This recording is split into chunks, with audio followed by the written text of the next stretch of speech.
अस्सलामुअलैकुम। आज हम दूसरे पारे का रुकू नंबर 17 पढ़ेंगे।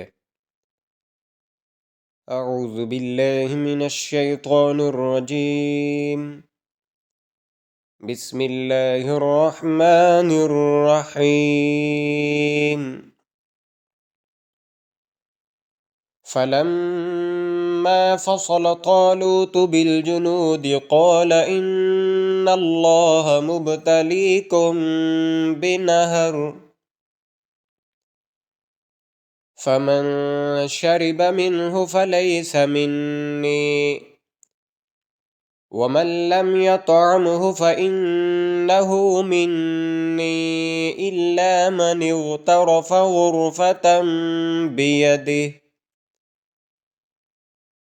फशरिबू मिन्हु इल्ला क़लीलन मिन्हुम फलम्मा जावज़हु हुवा वल्लज़ीन आमनू मअहु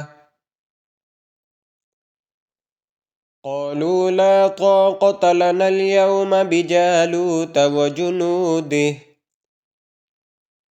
قال الذين يظنون أنهم ملاقو الله كم من فئة قليلة غلبت فئة كثيرة بإذن الله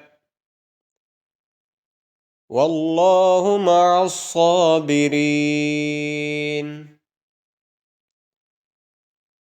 ولما برزوا لجالوت وجنوده قالوا ربنا أفرغ علينا صبرا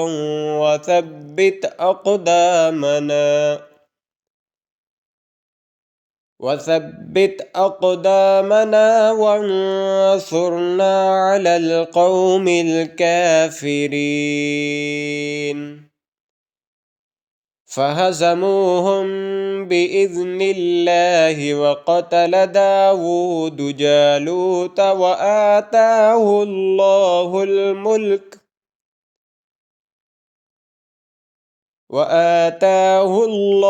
الملك والحكمة وعلمه مما يشاء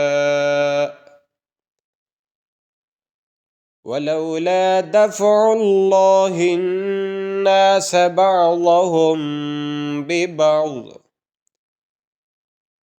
لفسدت الأرض ولكن الله ذو فضل على العالمين تلك آيات الله نتلوها عليك بالحق وإنك لمن المرسلين صدق الله العظيم.